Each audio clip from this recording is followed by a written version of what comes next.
Well, Miss Dani Hippe, thank you so much for being here with me today. I really appreciate it. You've been a huge role model in my success in academics, and so I guess I just have a couple questions to ask you. Sure. My first question is, what do you do as an adult educator? Yep. So I work with primarily football and swim and dive, and I meet with at-risk student athletes as well as high-achieving student athletes.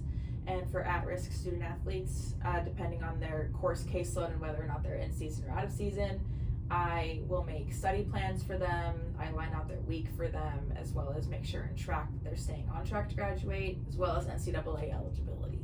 So I kind of educate them in terms of time management, as well as if they need help on assignments, I help them as well. Well, from personal experience, you do a great job of it. Thank you. So this is more of a personal question, but why did you get into adult education? Yeah, I struggled as a student athlete myself in terms of trying to find what I wanted to do as well as classes, because I was taking engineering classes because I thought I wanted to do that. And I really struggled, and my athletic academic advisor really helped me find what I wanted to do and it kept me on track. So that's why I wanted to help other student athletes. And it's a field that is, so exciting because you always have so many new faces. Yeah, so many new faces. Yeah. A lot of turnover just in college in general, and then you get a lot of new cases with just there's always different things going on in the student education world, always. In adult education world. Yeah. What is your definition of being an adult educator? I think being an adult educator is more along the lines of, rather than teaching somebody the basics of everyday learning like you do like K through 12, you're teaching them how to read, how to write, how to organize a paragraph, how to communicate well. This is really teaching a specific area, and I think adult education is really more about finding your passion rather than learning about specific subjects to be well-rounded.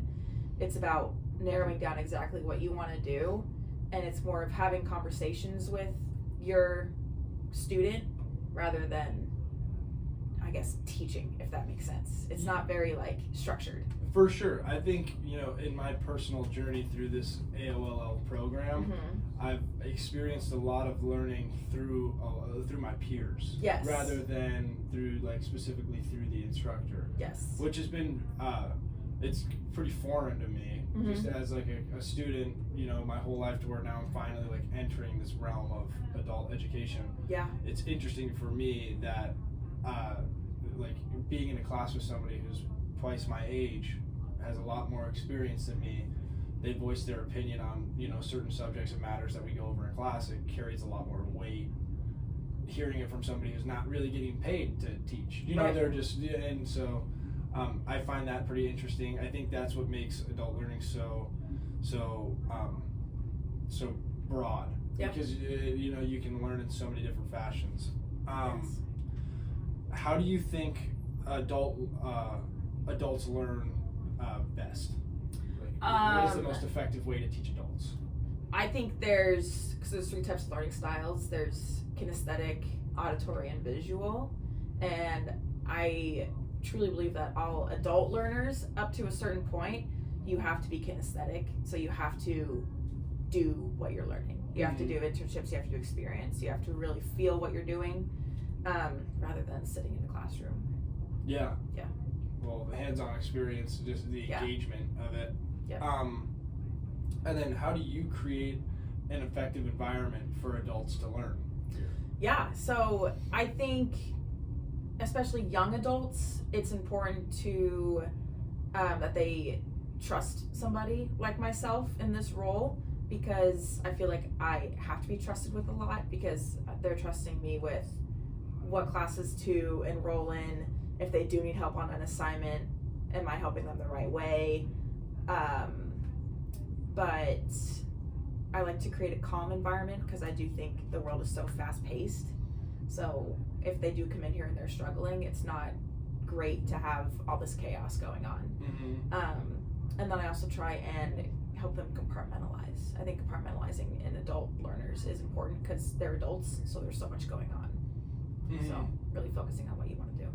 Yeah, narrowing down to certain subjects that are not necessarily more important than the other, but what you're interested in, because that's what you're going to, like, we went over a passage that just described how important it is to do something that you're passionate about, because once you lose that passion, you kind of lose the motivation to like improve.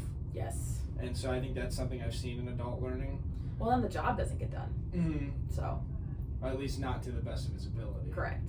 Yeah. And then this is my final question. I'm going to kind of answer it first. Okay. Just with, like, because it at least in my own opinion, for my career down the line, I think what adult education, the most important thing for adult education in my career will be guiding people and getting people to buy into whatever program or company, because my plan is to go into my father's business and help him, and so he has about 10 employees who work underneath him, and they go and represent his company at schools. And so I think the most important thing for me with adult education is getting adults who are working for me possibly to buy into my future goal and support my cause. And I think a big thing for me will be to show great respect and be very honest with them to get the most out of them. In your opinion, what in your career, where has adult education really helped you, or where have you seen it like help you the most? Yeah. Well, it's interesting that you say buy-in, because in academics you have to create a program that coaches buy into, as well as student athletes for academics. If they don't buy into what you're doing and what you're telling them to do, like study hall, using a planner, getting this done even though it's missing, being honorable and at like academic integrity, if they don't buy in, they're not going to do it. So what I've learned is documentation is super important. So you're documenting what you've done and what you've told them to do, and keeping a track record of everything, so that in case there is ever pushback, you have proof of this is how it's supposed to be done and here's why, and you have case studies from your experience as to this is why this has worked in the past. You're not doing this and it's not working, so let's switch our habits. So documentation is what adult learning has taught me, is just to keep track record. And then detail orientation.